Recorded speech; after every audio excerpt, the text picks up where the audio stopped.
শ্রীপুর উপজেলা ও পৌর বিএনপির নবগঠিত আহ্বায়ক কমিটিকে স্বাগত জানিয়ে বৃহস্পতিবার বিকেলে শ্রীপুরে আনন্দ মিছিল এবং পথসভা অনুষ্ঠিত হয়েছে।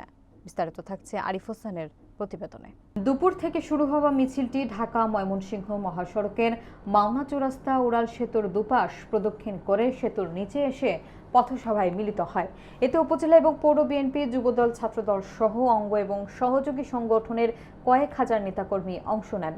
পথসভায় প্রধান অতিথি হিসেবে উপস্থিত ছিলেন বিএনপির কেন্দ্রীয় সহ স্বাস্থ্য বিষয়ক সম্পাদক ডাক্তার এস.এম.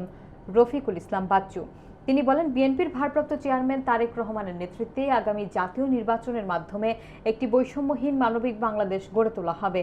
সভায় সভাপতিত্ব করেন পৌর বিএনপির আহ্বায়ক হুমায়ুন কবির সরকার এবং সঞ্চালনায় ছিলেন সদস্য সচিব বিল্লাল হোসেন ব্যাপারী। এ সময় আরও বক্তব্য রাখেন উপজেলা বিএনপির আহ্বায়ক আব্দুল মোতালেব, বীর মুক্তিযোদ্ধা ফজলুল হক, মোসলেউদ্দিন মৃধা, মোক্তারুল করিম শামীম, শাহজাহান মোড়ল, নজরুল ইসলাম সেলিম এবং শাহজাহান সজল সহ আরও অনেকে। উল্লেখ্য, গত 14 জুন 41 বিশিষ্ট সদস্য উপজেলা এবং পৌর বিএনপির আহ্বায়ক কমিটি ঘোষণা করা হয়। এতে উপজেলা বিএনপির আহ্বায়ক করা হয় আব্দুল মোতালেবকে এবং পৌর বিএনপির আহ্বায়ক করা হয় হুমায়ুন কবির সরকারকে। আমি আসলে এটা আমাদের কোনো সমাবেশ না, আমাদের উদ্দেশ্য আজকে মিছিল করব, আনন্দ মিছিল।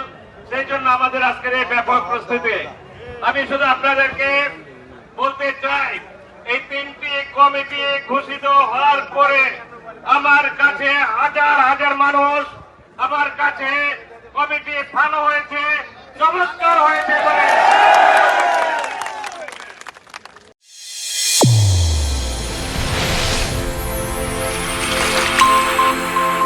চ্যানেল A1 হৃদয়ের স্পন্দন।